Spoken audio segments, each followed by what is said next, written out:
ജനിച്ചു വളർന്ന വീട്ടിൽ ഇനി ഒരു വിരുന്നുകാരെ പോലെയാണ് കയറി വരിക എന്നോർത്തപ്പോൾ ആഹ്ലാദങ്ങൾക്കിടയിലും എന്തെന്നറിയാതെ ഉള്ളിലൊരു സങ്കടം കനക്കുന്നത് അവൾ അറിഞ്ഞു.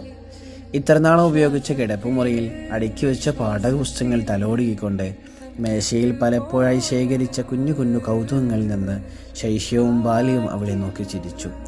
പിന്നാമ്പുറത്തുമ്മ തിരക്കിലാണ്. വൈകുന്നേരങ്ങളിൽ കോളേജ് വിട്ടു വന്ന അടുക്കളയിൽ ഉമ്മയോട് വർത്തമാനം പറയാനും സഹായിക്കാനും ഇനി താനുണ്ടാവില്ല എന്നോർത്തപ്പോൾ ഉള്ളിലൊരു കരച്ചിൽ വന്ന് മുട്ടിയതവൾ തിരിച്ചറിഞ്ഞു.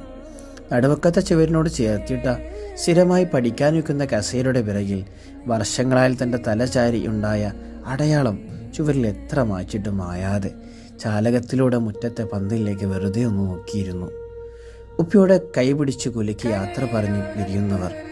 നാളെ നേരത്തെ വരണേ എന്ന് ഓർമ്മിപ്പിച്ച് സന്തോഷത്തോടെ യാത്രയേക്കുന്ന ഉപ്പാൻ്റെ ചിരി